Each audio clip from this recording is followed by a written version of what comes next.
கோலி talk Kollywood news. பறந்து பறந்து சண்டை போட்ட கமல் த்ரிஷா. பாபநாசம் படத்துல வேஷ்டி போட்டுக்கிட்டு கிராமத்து கெட்டப்ல நடிச்ச கமல் தூங்காவனம் படத்துல அதிரடி ஆக்ஷன் கதையில நடிச்சிருக்காரு. சமூக விரோதிகளை துவம்சம் செய்யும் கதையில நடிச்சிருக்காரு. இந்த படத்துல போலீஸ் அதிகாரியா நடிச்சிருக்கோம் கமல். இன்றைய இளவட்ட ஹீரோக்களுக்கு இணையா இளவட்ட ரசிகர்களுக்கு பிடிக்கும் வகையில எனர்ஜெட்டிக்கான நடிப்பை வெளிப்படுத்தியிருக்காராம். அதே மாதிரி இந்த படத்துல ஹாலிவுட் நடிகை மாதிரி காஸ்டியூம் போட்டுக்கிட்டு நடிச்சிருக்கும் த்ரிஷா கைரேகை நிபுணரா நடிச்சிருக்காங்க. கிரைம் நடந்த இடங்களுக்கு போய் அங்கு பதிஞ்சிருக்கும் கைரேகைய பதிவு செஞ்சு அவங்கள கண்டுபிடிக்கிறது தான் அவங்களோட கதாபாத்திரமா. அந்த வகையில கமல் த்ரிஷா 2 பேருக்குமே குற்றவாளிகளை கண்டுபிடிக்கும் கதாபாத்திரம் தானா.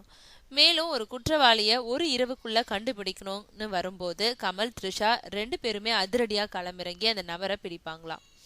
அப்போ ஒரு அதிரடியான சண்டை காட்சி இருக்கா. அந்த காட்சியில கமலோட சேர்ந்து த்ரிஷாவும் பறந்து பறந்து எதிரிகளை தாக்குறாங்களாம்.